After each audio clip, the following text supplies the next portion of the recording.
এখন গুছিয়ে গাছিয়ে পরিপাটি হয়ে বেরোচ্ছি বারাসাতে ঠাকুর দেখার জন্য। আচ্ছা, শনির দশা কি এত তাড়াতাড়ি আমাদের ছাড়বে? আমরা যেতে যেতে দেখি ট্রেন ছেড়ে দিয়েছে। রোজ আতে হ্যায় ইস উম্মীদ পে, আজ জিতেঙ্গে, কাল জিতেঙ্গে, পরশু জিতেঙ্গে, রোজ হারতে। কি আর করা যাবে, মেনে নিয়ে এগিয়ে যেতে হবে। কিন্তু এই ব্যাটা এখানে কি করে?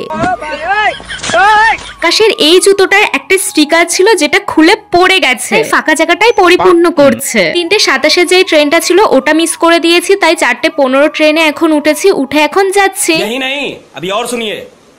এবারই হলো ফার্স্ট টাইম যে আমি বারাসাতে ঠাকুর দেখতে যাচ্ছি, কারণ আগে কোনো বছরই আমি বারাসাতে ঠাকুর দেখতে চাই। বনগা লোকালে তো অল টাইম ভিড় হয়, তারপরে তখন পুজো চলছে, জম্মের মতো ভিড়। কোনো রকমে আমার দুটো পা রাখার জায়গা পেয়েছি।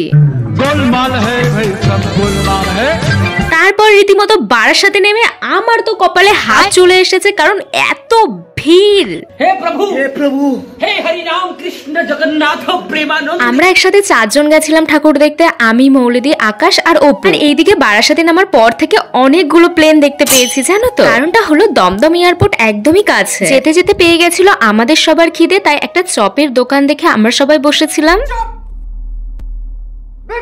সবাই যে যার পছন্দ মতো অর্ডার করেছিল, আমিও আমার পছন্দ মতো একটা চিকেন স্যান্ডউইচ আর চিকেন পকোড়া, পরে কিন্তু একটা কুলফি মালাইও খেয়েছিলাম। ফার্স্টেই ঢুকে গেছিলাম স্টেশনের একদম পাশে এই প্যান্ডেলটাই, বেশ সুন্দর ছিল। কিন্তু অলরেডি এখন 7টা বাজে, আর 10টার মধ্যে আমাদেরকে বাড়িতে রিটার্ন করতে হবে। তার মধ্যে যে কটা প্যান্ডেল দেখতে পাবো সেগুলোই তোমাদের সাথে শেয়ার করবো আজকে। আর হ্যাঁ, আজকে আমার লুকটা কেমন লাগছে অবশ্যই কিন্তু কমেন্টে জানিও। তারপর আস্তে আস্তে গুটি গুটি পায়ে প্যান্ডেলের মধ্যে ঢুকে পড়লাম। আমার এই প্যান্ডেলটা মোটামুটি ভালোই লেগেছে, একটু খোলামেলার মধ্যে ইউনিক টাইপের। এই প্যান্ডেলটাই ঢুকেছি, আর এই জায়গাটার নামটা আমার ঠিক খেয়াল নেই, তোমরা জানলে অবশ্যই কিন্তু আমাকে জানিও। এই প্যান্ডেলটা দেখা কমপ্লিট হলে আমরা আবার হাঁটা স্টার্ট করি আর চলে যাই পরের প্যান্ডেল দেখার জন্য। এই যে প্যান্ডেলটা তোমরা এখন দেখছো, এটাও বেশ মোটামুটি আমার কাছে সুন্দর লেগেছিল। চলো তাহলে ভিতরে ঘুরে দেখা যাক। কিন্তু হ্যাঁ, এটাতে তো একটু কম ভিড় ছিল। এর যেই পরের প্যান্ডেলটা দেখবো, এটা তোমরা আগে অনেকবার সোশ্যাল মিডিয়াতে দেখেছো। হ্যাঁ, এই সেই প্যান্ডেল যেটা এখন যাচ্ছি, দ্বারকা করে না হলেও 35 থেকে 40 মিনিট লাইনে দাঁড়িয়ে থেকে থেকে টুকটুক করে এগিয়ে গিয়ে এই প্যান্ডেলটা রীতিমতো শেষ পর্যন্ত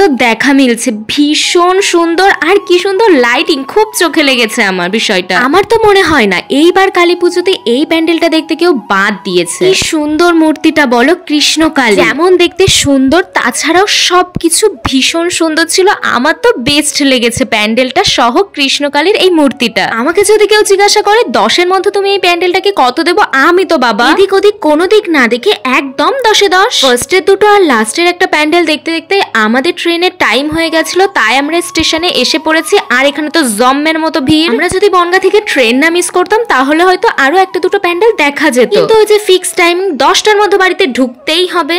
এদিকে 10টার মধ্যে বনগা স্টেশনে নেমে পড়েছিলাম। আর এখন যে প্যান্ডেলটা তোমরা দেখছো, এটা হলো আমাদের বনগা স্টেশনের পাশে বাবুপাড়ার প্যান্ডেল।